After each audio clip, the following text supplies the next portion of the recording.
Hello everyone. Before watching the video, subscribe to our channel and put like to stay up to date with the latest and reliable news from Russian information sources.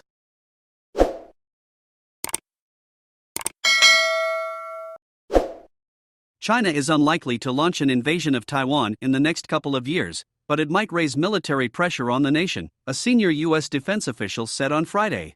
This increases the risk of a military incident across the Taiwan Strait, U.S. Undersecretary of Defense for Policy Colin Kahl told a forum at the Brookings Institution think tank in Washington.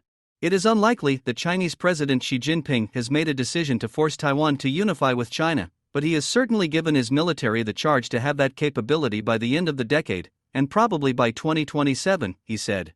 Kahl said Beijing also has an intent to establish a new normal across the Taiwan Strait by intensifying its threats against Taiwan.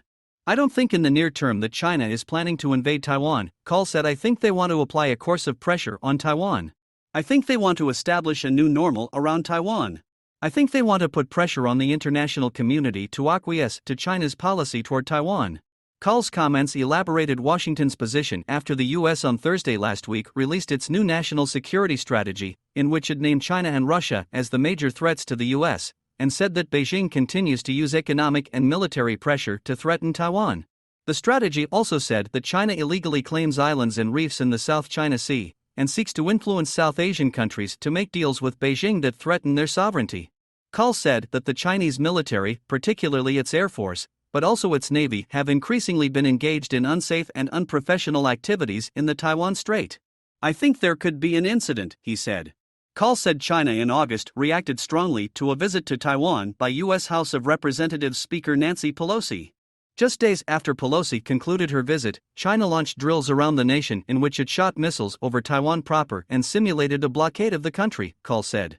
Beijing's actions revealed its plans for a new normal, he said. Since the drills, Chinese military planes have repeatedly crossed the median line of the Taiwan Strait. Although not an internationally recognized delineation, the median line had been tacitly accepted by both sides since the 1950s.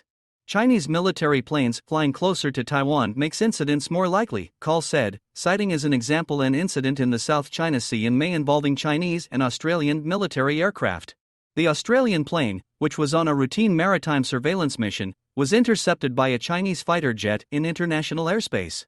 Australian Prime Minister Anthony Albanese condemned the interception, saying the maneuver was very dangerous. All this is already in the public, whether you have heard about it in the past before, but that's not a one-off, Kahl said. China is increasingly doing what they're doing to international airspace. In the near term, we have to be mindful that an incident could occur.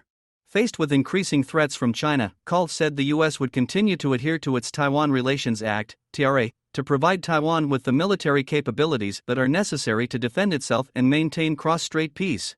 A cross-strait conflict would create profound consequences not only for U.S. interests, but also for the entire world, he said. The TRA was enacted in 1979 to maintain commercial, cultural and other unofficial relations between the U.S. and Taiwan after Washington switched diplomatic recognition from Taipei to Beijing. The act also requires the U.S. to provide Taiwan with arms of a defensive character.